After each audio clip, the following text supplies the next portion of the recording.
Welcome back, everyone. Today we're going on a deep dive into a concept that might sound a little intimidating at first, but trust me, it's way more relatable than you might think. Entropy. That's right. We're talking about that force that seems to make your room messy all on its own. Or melt ice cubes into puddles, yeah. Exactly. And to help us unravel the mysteries of entropy, we're going to be using this book, The Arrow of Time, Entropy and Everyday Life, by Dr. Stefan Bilodeau. It's a great read.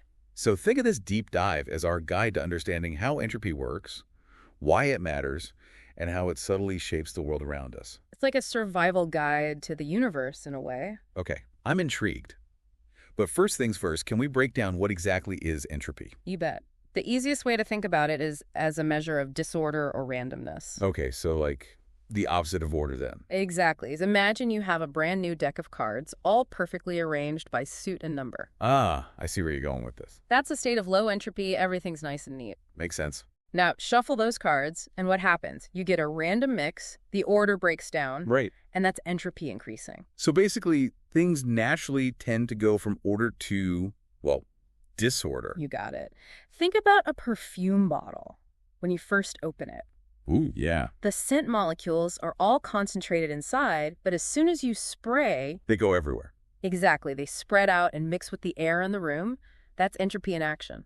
Perfect example. Yep. So this isn't just about messy rooms or perfume, though, right? We're talking about something much bigger here. Oh, absolutely. Entropy applies to the entire universe. Wow, okay, now we're getting into some serious territory. And this is where the second law of thermodynamics comes in. It's one of the most fundamental laws in physics. Okay, hit me with it. It basically states that in the closed system, entropy can only increase over time. So it's like a one-way street? Precisely.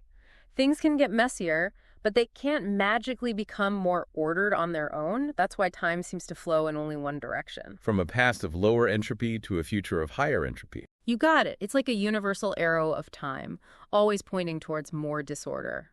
Starting to see how this connects to everyday life now. Yeah. You can't unscramble an egg, you can't unmix spilled coffee, and my room, forget about it. It never stays tidy for long. Exactly. Those everyday examples are perfect illustrations of how entropy works.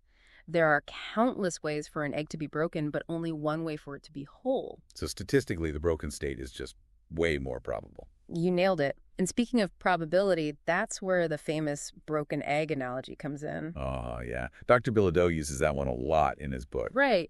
Dropping an egg is a great way to visualize not just disorder, but also this concept of irreversibility. So, like, once it's splattered, there's no going back. No matter how much energy you put in, you can't perfectly put that egg back together. That final state, that shattered egg. Represents higher entropy, with countless possible arrangements compared to that single ordered state of the intact egg. It's not just about breaking it. It's about all the different ways it can be broken. Exactly. And this all ties into the statistical nature of entropy. Disorder is simply more probable than perfect order. Okay, I'm starting to get... So if we're always kind of fighting against entropy in our everyday lives, what does that mean for the universe as a whole? Like, what's the big picture here? Well, that's where things get really interesting. One concept that comes up is this idea of the universe's heat death. Heat death. Okay, you're going to have to explain that one to me. I will, but first we're going to take a quick break. Be right back.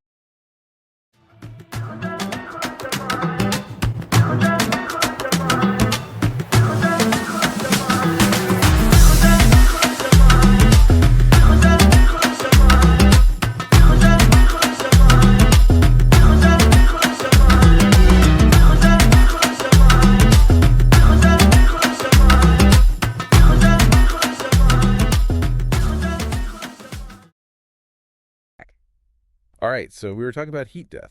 Yeah, that idea that the universe might eventually just...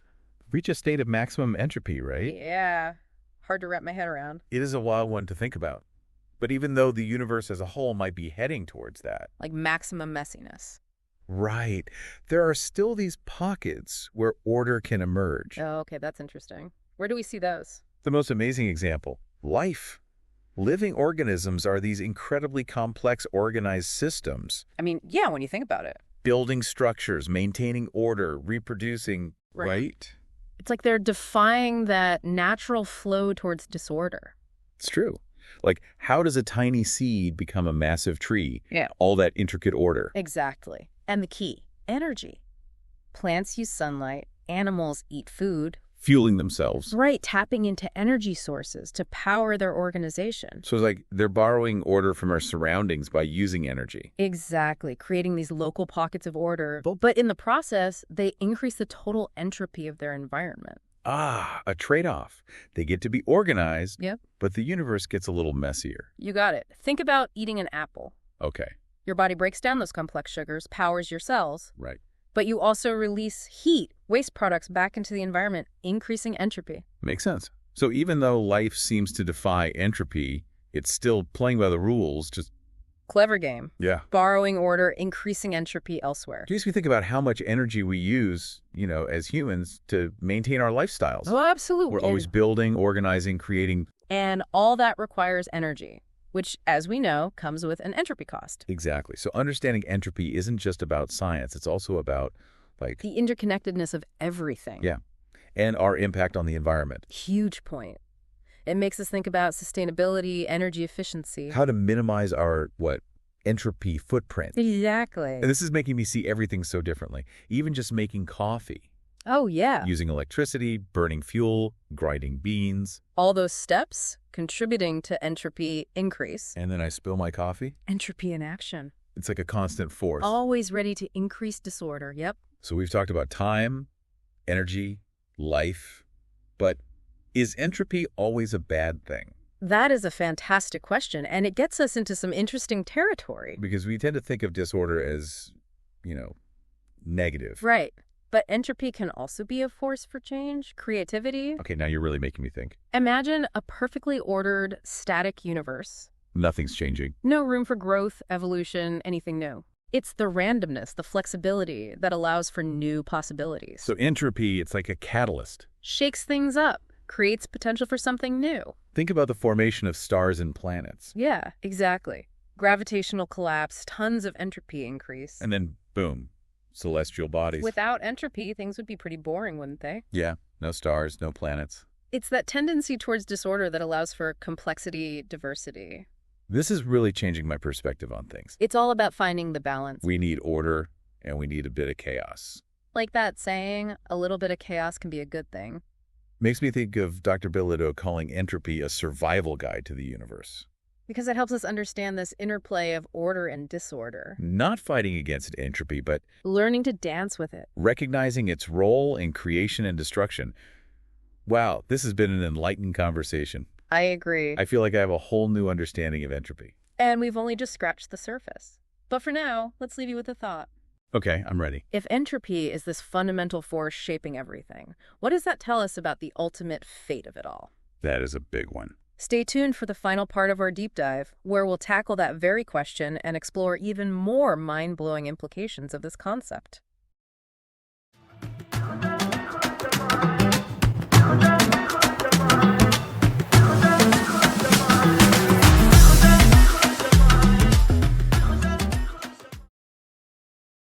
Welcome back. Ready to finish our deep dive into the world of entropy? Absolutely. We left off with quite a cliffhanger. We did.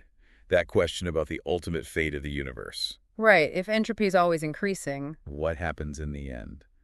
This is a question that's always fascinated me. It's a big one. We touched on the idea of heat death earlier. Could you refresh my memory on what that looks like? Imagine every star burned out, all the galaxies drifted apart. No more star formation, no more collisions. Right, and all the energy completely evenly spread out. So it's like the universe reaches maximum entropy. Exactly. Everything's in perfect equilibrium. And because of that, no more processes can happen, nothing new. It's like a cosmic end of the line. In a way, yeah. A pretty mind-boggling concept. It makes you wonder about time, if everything's just static. That's where things get really interesting. Some theories suggest that time itself might lose all meaning. Whoa. Because there's no more change to measure. Precisely. But it's important to remember heat death is just one interpretation. Oh, right. There are other theories out there. Some suggest that the universe might go through cycles instead of expansion and contraction. So entropy increases, then decreases. Leading to a kind of cosmic reset. Like a cosmic heartbeat. Are there other possibilities? Some involve black holes. Black holes. Okay, now I'm really curious. They're incredibly dense, gravity's so strong. Nothing can escape. Right. Some physicists think they act as entropy sinks. What does that mean? They pull in matter and energy, Okay. effectively reducing entropy around them. So while the rest of the universe might be getting more disordered, black holes are like... Little pockets of order. Wild, isn't it? It is. It seems like the more we learn, the more questions we have. That's the beauty of science. Always evolving, new discoveries. This deep dive has been quite a journey. Started with a messy room, ended up talking about black holes. It shows how entropy is woven into everything. Time, energy, life, even the fate of the universe. It reminds us that change is inevitable. Energy flows in one direction. Even the most ordered things eventually succumb to chaos. But we've also seen how entropy can be a force for creativity. New possibilities. Disorder can lead to growth. It's all about finding the balance. Order and disorder working together. If you want to explore these ideas further, Dr. Bilodeau's book, The Arrow of Time, Entropy and Everyday Life, is a great resource. It's available on Amazon if you're interested. So next time you see an ice cube melting, your room getting messy, Or even just time passing by. remember entropy, this incredible force that shapes our universe. And on that note, thanks for joining us on this deep dive into the world of entropy. Until next time, keep seeking knowledge, keep asking questions, and keep exploring the wonders of the universe.